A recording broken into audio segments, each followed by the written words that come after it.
Hi, everyone. It's been a minute that we have not been here. And I first of all just want to apologize. A lot of things happened behind the scenes. Life happened. I was in Jamaica. Hurricane Melissa came, and so much happened in between. And Sister Hold My Hand, let me be very transparent with you, dwindled down to these two sisters. It's interesting. And it's a good thing. I think sometimes in life, things work out the way they always are supposed to. And so I want to welcome you back to Sister Hold My Hand. I'm here with my co-host, the amazing bestie, fairy godmother, forgiveness godmother, confidant friend, Audrey Joseph, who will be co-hosting with me. And from time to time, we are going to be bringing you various women with various stories of how sisters are holding each other's hand. It's going to be unfiltered, it's going to be raw, and it's going to be deep. So, Audrey, welcome back to Sister Hold My Hand. Hey, let's give it a round of applause. Sister Hold My Hand is back in the house. I am so excited. For those who don't know me, for those who know me, reintroduction, Audrey Joseph, the forgiveness godmother, and I'm raring to go. Award-winning author of 7 books, been in a Huffington Post twice. So much. We haven't got the time, but you'll find out about me as we go through the whole series of what we're going to be talking about. Wonderful. And there's lots of about Audrey, guys. You need to check her out on Instagram, social media, and all the right places. Audrey, this conversation, I pushed for it because we have so many private conversations behind the scene that are deep, that are raw, that are honest. And we thought that women needed to hear them. Talk to me about intimacy after abuse, which is what we're focusing on today. I want to ask you Oh, very goodness. direct questions. Both of us have been abused. And I know that you've been married for a long time. I've been married since my abuse and I've had relationships. Talk to me about some of the things that our partners actually don't understand about women who've been abused. Oh my God. This is so deep. As you said, our telephone conversations have manifested into this. But uh, intimacy after abuse, or my abuse happened when I was 8 years old. So for a long time, I didn't actually realize that I had been abused because my mind closed. But as I got older and became intimate sexually, um, I always found it to be a block for me. It wasn't something that was ever flowing or natural. And as I've grown up, being a 60-odd-year-old woman, and as you've mentioned, I've been in a relationship, a marriage for 20 odd years, relationship with my husband, 30 odd years. And there is still stuff in the relationship for myself personally that I know that I've been traumatized, and I do still have some counseling because I still am healing because I didn't know what was damaged. I didn't understand. So intimacy for me, um, sometimes it can be very difficult. And if a man is with you in a relationship, there are certain things that you've got to be gentle, and you have to remember that you're dealing with a woman who has been traumatized, abused, maybe, raped, whatever. You know what I'm saying? So for a man, it's a big it's a big situation to be with a woman who has been abused as well. Because sometimes we're in relationships and we haven't told our partners that we have gone through that because we Mhm. haven't got the correct words. We don't know how to say we think he may run away. So we've got no idea how it's going to be received. And sometimes you're waiting till you're more comfortable in the relationship before you start talking about this because, like I said, it's a traumatic situation. And talking about it can re traumatize, Yeah, depends who it is. absolutely. I think that's such a great question, which leads me on to something that I want to talk about in this conversation, is that emotional versus physical intimacy is that some men don't even seem to realize that some survivors find emotional intimacy easier than physical intimacy, or sometimes vice versa. And I know that I've had to navigate these different types of closeness in my own relationships because I much prefer a relationship where I'm emotionally intimate with somebody first before I become physically intimate. And I find that a lot of men don't seem to understand, in general terms, that you don't just Yeah. physically want to be with a woman. You need to build up that intimacy first, but Yeah. especially a woman who's been abused. And I find that when a man lacks that emotional intelligence to be emotionally intimate, I shut down. I shut down. Yeah. Is that the same for you? Yeah. It is. And you know, whilst you were speaking, I was also thinking about the trust aspect of a relationship. Such a big thing when you've been abused. Yes. Such a big thing. You have to trust who you are with.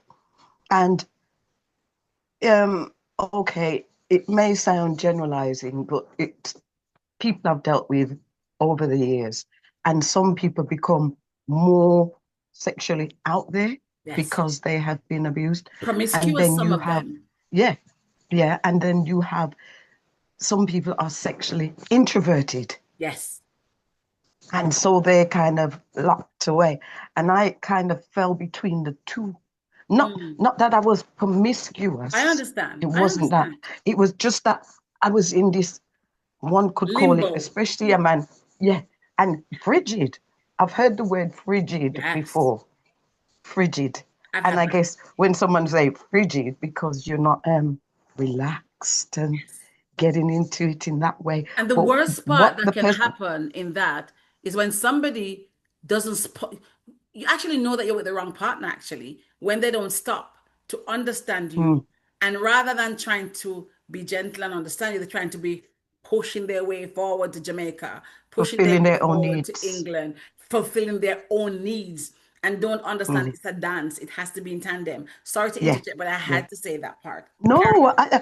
listen, that is the way. This is conversational. This is how This is we how are. we talk. And This is that's how what I we are. love, how we just have this kind of conversation. Yes. And we're keeping it real Yes. because I wanted to come into this here real, because there's so much laid on my heart and I didn't want none of the fluff, We're not doing none of fluff. the book. I wanted to just get down into the real thing. And because this year I'm becoming a particular age, right? I just wanted to be just unapologetically me in my conversation.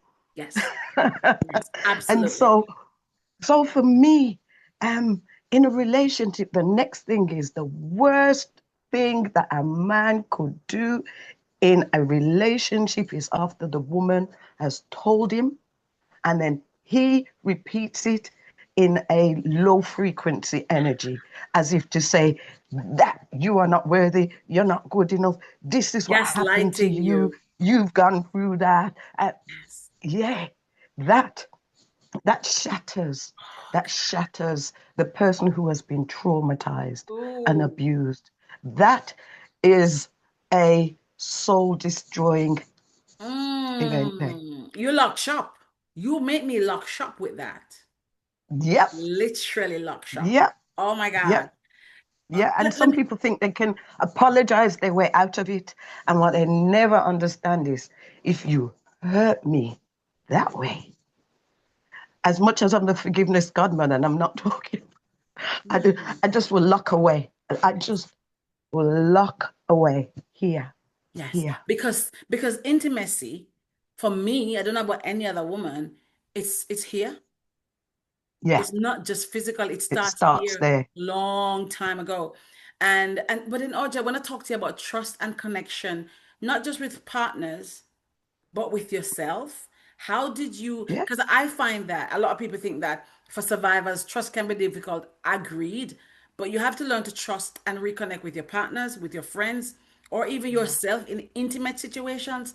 And sometimes people don't yeah, understand how difficult that can be, that you can look at your body and you can feel that you're so unworthy, you're so ugly, you're trash. You yeah, can feel so many different emotions. yeah, And the amount of work that I've had to do, and I know you've yeah, had to do, and you do it with women as well, and we do it with women now, yeah. and men actually. We've had a few men come through our doors who've been abused. 'Cause Hmm. let's not talk about it as though it's just women who've been Exactly. abused. I was thinking that too. It's both sexes. I wish any man listening could come forward, but you have to re-love yourself because it takes away Mm, so much from you.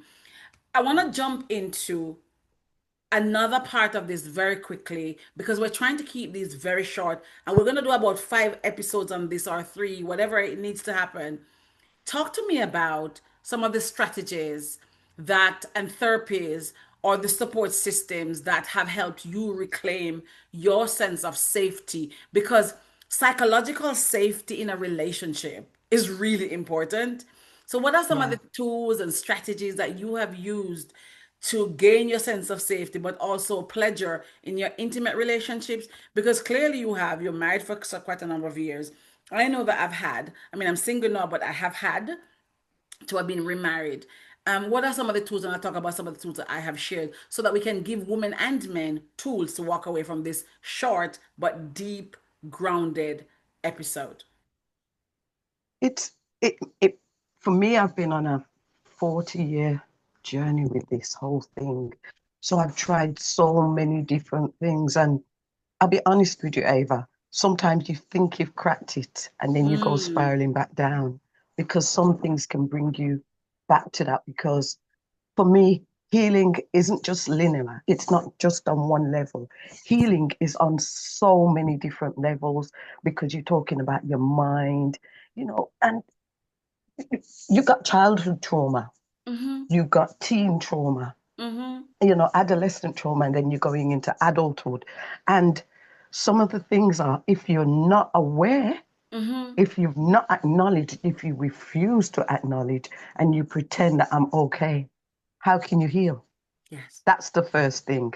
And you and I talk about the bleed. We bleed on people who didn't cut you. yes, We talk about these things, and trauma is an open wound. So the healing is first for me, because whenever I speak, I've got to start with this self. yes. And for me, I had to find self love Mm-hmm, because being abused, you actually think you're unlovable, unworthy, not good enough. It was your fault. And there are so many other negative things that come with that mm-hmm, aspect. Yeah. And so for me, I had to actually recognize what had happened to me, mm-hmm. first place, Yes. speak the truth, you know. And then the next thing is find my self love.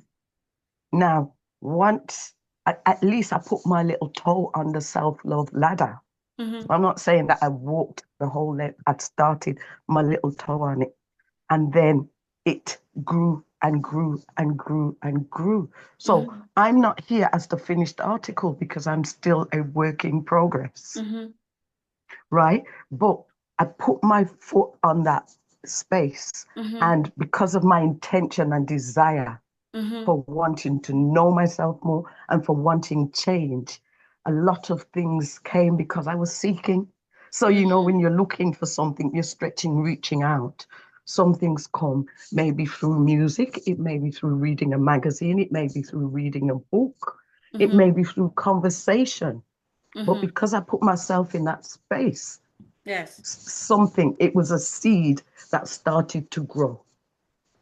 Wow. So, Audra, for me, and I am going to be so clear about this, and I know that some people might find this uncomfortable. I did a lot of things. And one of the things I'm going to talk about, because I know that sometimes people don't want to talk about these things, is that I had to go on a self-explorational exercise. And it was when I got older, it was about safely guided, using an expert, of course, exploration Yes. of touch and pleasure at one's own pace. I had to do that because I was so badly affected. And Mm-hmm. it could just be, and it doesn't have to be anything that is outlandish, but it was more on include techniques and sexual positive therapy. And that's just looking No. at sex as a positive thing. It wasn't about anything, it Mm-hmm. wasn't about masturbation, it wasn't about any of those things. It was more about looking at myself in the mirror, looking at my body, feeling good about it, being able to feel body conscious and body confident because it impacts you that way. The other thing I had to do was breathing and grounding exercise. So that was able to Yeah. help me with my flashbacks, my panics, my discomfort during intimacy because I had discomfort. I would have some really crazy flashbacks. And thank God, I have had, like in those earlier years, I would have had my daughter's father, who became my husband, who was somebody who loved me, was caring, was understanding, was gentle, was in tune and tapped into me, and it made such a difference.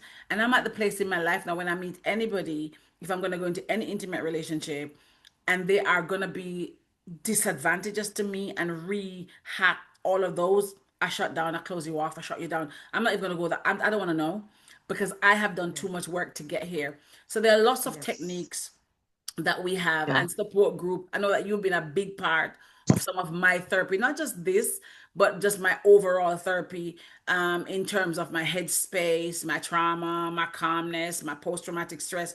Because out of my sexual abuse, Audrey, I have post-traumatic stress disorder. Yeah. I get Mys- anxious. and myself too. And I didn't even know because I actually didn't know how to put a name to it. It was only as I got older. And Yes. in my case, I actually didn't realize that I'd been sexually abused for 10 years. Wow. So it was shut in my mind, but in my body, Mm. internalized somewhere. And so it caused me to be an angry person. So Wow. sometimes you see people's personalities and the behaviors, and you think, oh my God, why is she like that? Why did... And not realizing that it's trauma in the nervous system, trauma in the body, because as we Mm. know, the body keeps score.